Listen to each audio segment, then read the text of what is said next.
గంజాయి తాగి పోలీసుల మీద దాడులు చేసిన వాళ్ళని బహిరంగంగా సీగా శిక్షించారు. దాని మీద మీ అభిప్రాయం ఏంటి? గతంలో మీ మీద కూడా దాడి చేశారండి, నిజమేనా? అవునండి, నిజమే. అసలు ఏం జరిగిందండి? అది ఆ రోజు తెలిసిన చుట్టాలు ఉన్నారని చెప్పి అక్కడికి వెళ్ళాము. అక్కడికి వెళ్తే ఇట్లా జరిగింది, దాడి చేశారు. ఇక వెళ్ళి కేసు పెట్టాము. ఆ రోజు నైట్ ఎంత బతిలో ఆడినా కానీ, ఎంత ఏం చేసినా కానీ వదలలేదు. వదలకుండా పీక్కో చేస్తాము అది ఇదే అని చెప్పి కొంచెం బాగా బెదిరించారు. ఆ తర్వాత 2 టౌన్ వాళ్ళు వచ్చిన తర్వాత నన్ను అక్కడ వదిలేసి వెళ్ళిపోయారు. అంటే అసలు వాళ్ళు ఎలాంటి వాళ్ళు? అసలు అలా మంచి క్యాండిడేట్లే అండి, రౌడీ క్యాండిడేట్లే. ఎదురు అంటే ఇప్పుడు ఎలాగంటే రోడ్డు మీద ఏం జరిగినా కానీ కొట్టేస్తారు. ఇంకా మాకేంటి అదే అని చెప్పి ఏముండదు, ఇక కొట్టేసి వెళ్ళిపోతారు. ఎదురు ఎవరున్నారు ఏంటి అని చెప్పి చూడరు.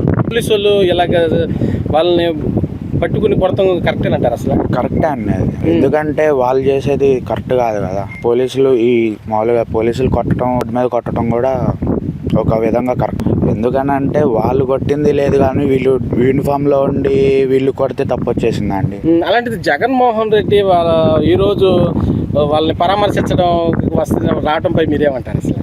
అసలు మాజీ ముఖ్యమంత్రి అనే పర్సన్ ఏంటంటే వాళ్ళు ఎలాంటి వాళ్ళు ఏంటి అని చెప్పి తెలుసుకోకుండా వాళ్ళని ఇప్పుడు రోడ్డు మీద కొట్టారు అని అంటే వాళ్ళని పరామర్శించడానికి వస్తున్నారు.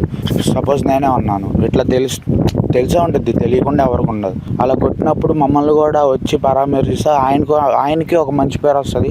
అదే ఇట్లా వీళ్ళని కొట్టినప్పుడు వచ్చి పరామర్శించడానికి వస్తుంటే ఎలా ఉంటుంది అప్పుడు?